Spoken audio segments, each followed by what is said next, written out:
संयुक्त राष्ट्र महासभा के विशेष सत्र में गाजा में मानवीय आधार पर संघर्ष विराम के लिए पेश प्रस्ताव भारी बहुमत से पास हो गया।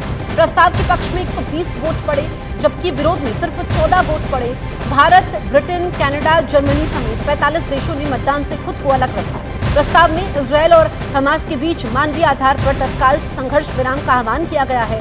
साथ ही बिना किसी रुकावट के गाजा तक मानवीय सहायता पहुंचाने की अपील भी की, जिसमें पानी, बिजली और वस्तुओं के वितरण को फिर से शुरू करना शामिल है।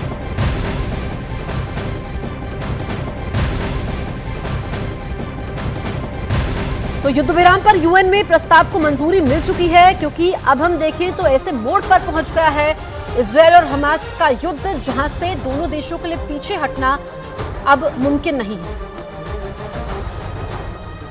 उधर संयुक्त राष्ट्र महासभा ने गाजा में युद्ध विराम से जुड़े एक प्रस्ताव को मंजूरी दे दी। ये प्रस्ताव जॉर्डन समेत अरब देशों की तरफ से पेश किया गया,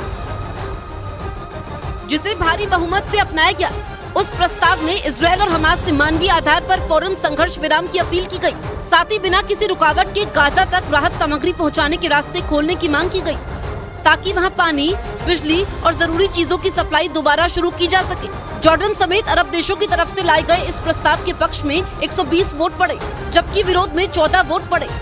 वहीं 45 देशों ने मतदान से खुद को अलग रखा।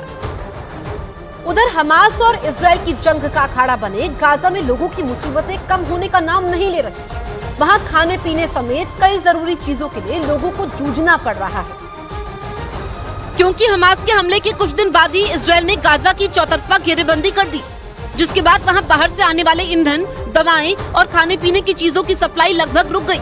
जबकि गाजा के लोग ज्यादातर बाहरी मदद के भरोसे ही रहते हैं, लेकिन जरूरी चीजों की सप्लाई रुकने से वहां रहने वाले फिलिस्तीनियों की मुश्किलें बढ़ गई। इतना ही नहीं, गाजा में पीने की पानी के लिए भी लोगों को जूझना पड़ रहा है। ऐसे में दावा किया गया कि अगर बाहर से भेजी जाने वाली मदद के लिए जल्द ही गाजा की सीमा खोली नहीं गई, तो वहाँ हजारों लोगों पर भूखे प्यासे मरने का खतरा मंडराने लगेगा।